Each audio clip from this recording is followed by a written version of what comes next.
अभी तक जो राजनीति बिल्कुल सुस्त पड़ी थी, बिल्कुल जिनके पांव टूटे पड़े थे, वो राजनीति अचानक से खड़ी हो गई है और वो खड़े होने के साथ ही के अंदर अपनी करवटें बदलनी शुरुआत कर दी है। और अब भागम भाग भी दिखाई देगी, क्योंकि नए समीकरण ऐसे बदले हैं जो समीकरण एक पार्टी की जो सरकार है पूरी तरीके से ध्वस्त करने के लिए काफी हैं। कांग्रेस का जो सबसे बड़ा जो वोट बैंक है, उस वोट बैंक के अंदर माइनॉरिटी के अलावा देखा जाए तो जाट वोट बैंक सबसे बड़ा वोट बैंक होता है। अगर वो वोट बैंक सरक जाता है कांग्रेस के हाथ से, तो कांग्रेस को कोई नहीं बचा सकता। और जैसे ही जेजेपी की यहां पर एंट्री हुई है, सबसे ऊंचे नेता मेरे मित्र दुष्यंत चौटाला जी, उसी के साथ में यह माना जा रहा है कि जाट जितने भी बड़े नेता हैं, हर किसी के साथ के अंदर उनकी जो है ना बातचीत शुरू है। इसके बाद में यह बिल्कुल देखा जाएगा कि कई सारी सीटें जहां पर जाट जो है बाहुल हैं सीटें, वहां पर जाट कैंडिडेट्स को जेजेपी उतारेगी और इसका सीधे तौर के ऊपर नुकसान अशोक गहलोत को होगा।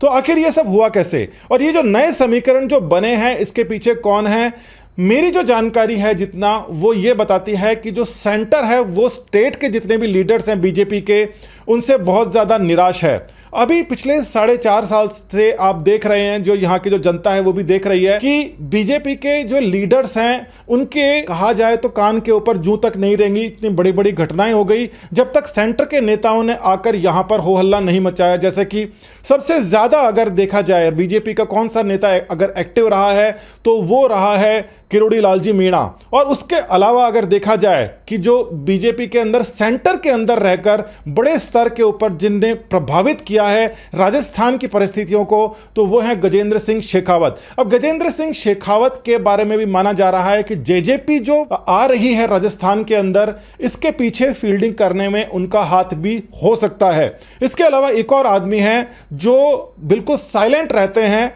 मगर उनका बहुत बड़ा हाथ हो सकता है, जिनका नाम है नरपत सिंह जी राजवी, जो विद्याधर नगर के यहां के विधायक हैं। उनके जो बेटे हैं अभिमन्यु सिंह जी राजवी, वो भविष्य के नेता की तरीके से देखे जा रहे हैं। उनके हाव भाव बिल्कुल जो उनके नाना जी भैरव सिंह जी शेखावत थे वैसे ही रहते हैं, बोलने में बहुत ही तेज हैं। और ओम प्रकाश जी चौटाला वो आए थे यहां पर नरपत सिंह जी की जो बिटिया है उनकी शादी के अंदर चल के, और जबकि वो इतने ज़्यादा बीमार हैं, तो आप ये बात समझ सकते हैं कि हरियाणा से चल के इतना लंबा सफ़र करके अगर कोई आदमी आ रहा है, बूढ़ा आदमी अगर आ रहा है, तो उनके रिश्ते यहाँ पर कैसे रहेंगे। यानी कि जेजेपी जो है वो एक तरीके से खेल बिगाड़ने के लिए आ रही है राजस्थान के अंदर, और वो सीटें भी जीत सकती है, 10-12 सीटें तक निकाल सकती है। जिस प्रकार से इस समय लोग बातें कर रहे हैं, बात के अंदर जो आएगा वो तो आएगा ही। और नुकसान इसका क्या होगा कि आरएलपी का पिछले 4-4.5 साल से प्रदर्शन बहुत ही ज़्यादा खराब रहा है। ज़्यादातर जाट नेताओं के बारे में हनुमान बेनीवाल ने जी भरकर कई सारे स्टेटमेंट्स दिए हैं जो कि मर्यादित नहीं है, अमर्यादित हैं। और साथ ही के अंदर जो हनुमान बेनीवाल के जो सपोर्टर्स हैं, वो जो IT टीम वगैरह बना के बैठे रहते हैं, जिसके अंदर भी 90% से ज्यादा तो गैर जाट हैं। कई अलग अलग ग्रुपों के अंदर घुस के जाट नेताओं के खिलाफ में उलझुल बातें बोलना, उनके खिलाफ गालियां निकालना, इससे सारे के सारे जाट नेता नाराज थे। वो सोच रहे थे कि ये अब जो जाट जाट करके जो लोगों के, जाटों के जो सेंटिमेंट्स हैं, उनको अगर वो एक जगह इकट्ठा करता है तो कोई ढंग का अगर आदमी आ जाए जो असल जाट हो, उसको यहाँ के जो जाट हैं, जो जैसे किसान आंदोलन के अंदर भी हमने देखा है, हरियाणा के अंदर कुछ था प्रभाव, मगर राजस्थान के अंदर हनुमान बेनीवाल ने 2-4 स्टेटमेंट्स दिए थे। मगर ये जब वहां पर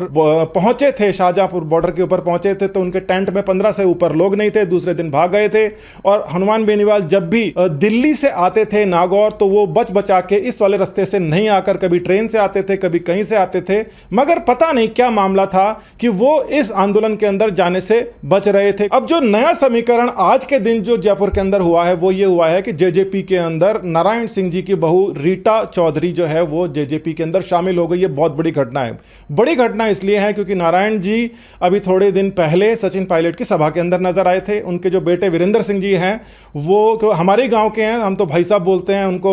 ताऊ जी बोलते हैं, मगर गांव के अंदर ऐसा ही होता है। मगर बात यह है कि वो बहुत ज़्यादा नाराज़ थे। हमारे गांव के अंदर कांग्रेस की अच्छी जो पकड़ है, वहां पर बीजेपी अभी तक नहीं आ पाई। उसके पीछे नारायण सिंह जी सबसे बड़ा कारण रहे हैं। आज़ादी के बाद में एक बार भी ऐसा मौका उन्होंने नहीं लेने दिया ढंग से कि बीजेपी वहां पर हावी हो जाए। मगर अब की बार ऐसा लग रहा है कि वो खुद भी काफ़ी निराश हैं कि जिस पार्टी के लिए उन्होंने इतना सींचा था, पूरी की पूरी राजनीति उन्होंने लगा दी थी दांव के ऊपर, मगर अशोक गहलोत ने पिछले 4-4.5 साल के अंदर जो मट्टी पलीत कराई है, एक प्रकार से इमेज जो गिराई है, गैर मर्यादित बयान देकर किसी को भी बोल देते हैं तू निकम्मा है, तू किसी को बोलते हैं नाकारा है, किसी को बोलते हैं कि तेरी औकात क्या है, और किसी को बोल देते हैं कि तू तो मेरे पैसों से जीत रहा है। तो इस प्रकार का जो घटिया जो बयान है उससे हर किसी कांग्रेस के मन के ऊपर बोझ है। साथ ही के अंदर पिछले 4.5 साल में आपने ये भी देखा होगा कि बीजेपी का कोई भी नेता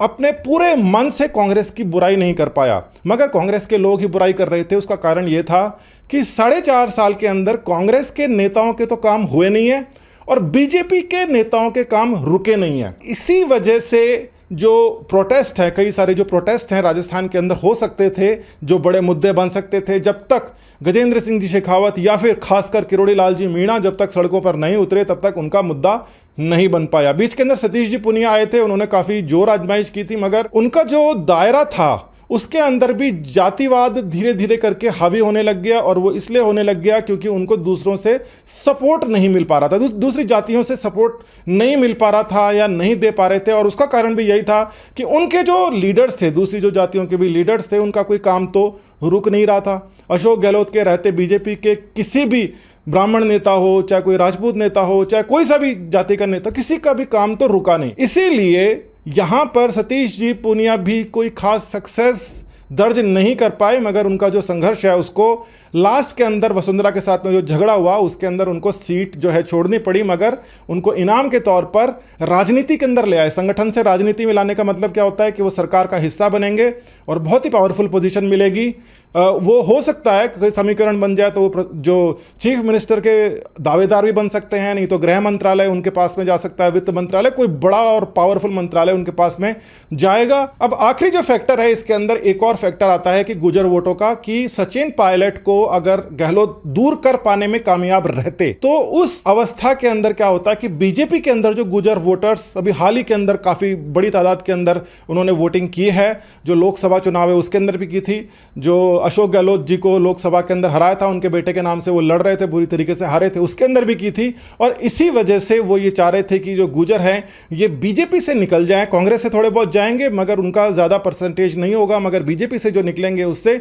बीजेपी का जो परसेंटेज है वो एक मैथमेटिकल कैलकुलेशन के हिसाब से खराब हो सकता है। वो तो खराब हुआ नहीं क्योंकि सचिन पायलट कहीं पर गए नहीं, और सचिन पायलट के नहीं जाने के साथ ही के अंदर हर जगह ये आप सोशल मीडिया पर कैंपेन देख सकते हैं। किसी अगर आप गुर्जर से भी बात करते हैं तो भी वो यही कहता है कि देखो सचिन पायलट के साथ में जो किया है इस बार तो हम कांग्रेस के खिलाफ वोट देंगे। अब वो किसके पक्ष में देंगे, इसका मतलब सीधे तौर से बीजेपी के पक्ष के अंदर जाता हुआ लगता है। और जो वसुंधरा राजे हैं उनकी तो इमेज बीजेपी के लिए भी कोई खास मायने नहीं रखती है, क्योंकि 4-4.5 साल से कभी वो दिखाई नहीं दी, कभी उन्होंने किसी के बारे में बात नहीं की, जब तक सेंटर से कोई बात नहीं आई कभी उन्होंने प्रोटेस्ट नहीं किया, मर्यादा का वो हवाला देते रहे। और मर्यादा नाम की कोई चीज़ पिछले 5 साल में अगर राजस्थान में रहती तो क्राइम का ग्राफ, भ्रष्टाचार का ग्राफ इतना नहीं बढ़ता, पेट्रोल के जो रेट है पूरे देश के अंदर सबसे ज़्यादा नहीं करते। पिछली बार भी गहलोत आए थे तो बहुत सारी योजनाएं लेके आए थे, लास्ट तक ऐसा माहौल बना दिया था उन्होंने, और लास्ट के अंदर जाकर भी कुछ उलझुलूर उनके स्टेटमेंट्स आ गए थे। इस प्रकार से एक स्टेटमेंट सामने आया था